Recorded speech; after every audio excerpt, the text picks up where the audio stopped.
What's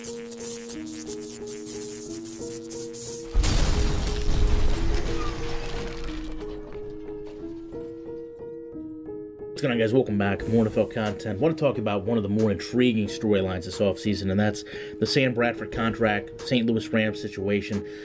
With Sam Bradford, you've got a quarterback, torn his ACL each of the past 2 years. He's still rehabbing the injury right now. You've got a quarterback that has been committed to in terms of Jeff Fisher, but also not detracted publicly from trying to re-sign current backups. And to me, you can interpret that they want Sam to be the starter, but also, not lose that comfort that you've got serviceable backups that know the system in case, he does have a setback or there is another problem.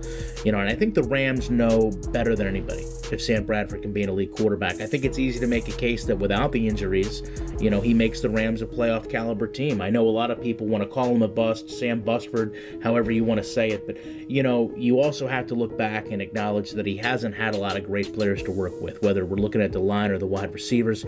There's not been a stability in terms of the offensive coordinators. I think he's went through 2 or 3. And you look at the film, and there's really not a giant flaw. He's got a great arm, and I know it's a big thing to put aside, but if you set aside the health, you don't see any glaring weakness in his game. I think you go back, you look at 2013, and I know there's some spotty opponents. I know there's some questionable games late in that season as he played before he went down, but you start to see some potential. He comes off a decent 2012 outing. The Rams have kind of their best on-field product that year, and I think if you look past the injury and you think about what the numbers could have been, you maybe are looking at 30 touchdowns, 3,500, 4,000 yards. Those are not run-of-the-mill numbers. That's a top 10 quarterback production.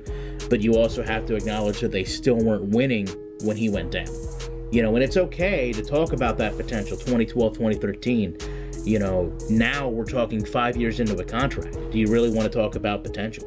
I mean, that's what makes this intriguing to me. What do you do? You've got a fan base that's worried about a move. You've got a free agent marketplace that's kind of spotty for quarterbacks. And you've got a draft that I don't really see having that prototype, ready-to-go, plug-and-play quarterback.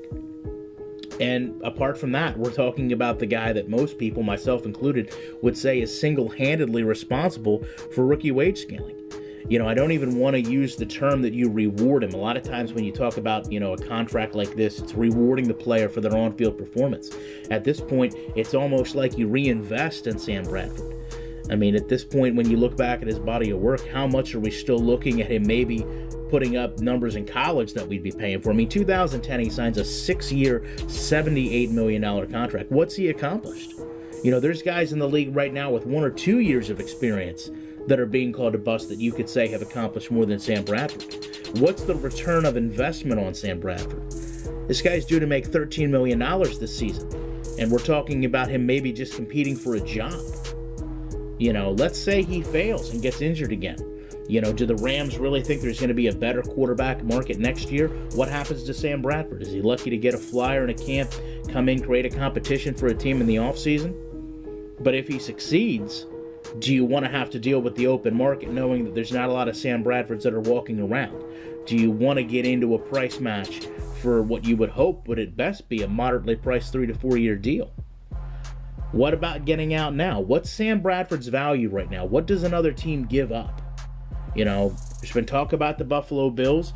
I personally don't see more than a 3rd rounder, but it is a quarterback-starved market. Is his selling point not as high now as it would be? Is there any team that would want Sam Bradford that wouldn't see him as an immediate upgrade, that would almost certainly give him the nod as a starter? And if you can't get something for him now, and he gets injured again, is that not a tipping point for an already scared fan base? I don't know the answer to those questions. I'd love to know your guys' opinions on them. I appreciate you checking out the video. Back in the week with more content.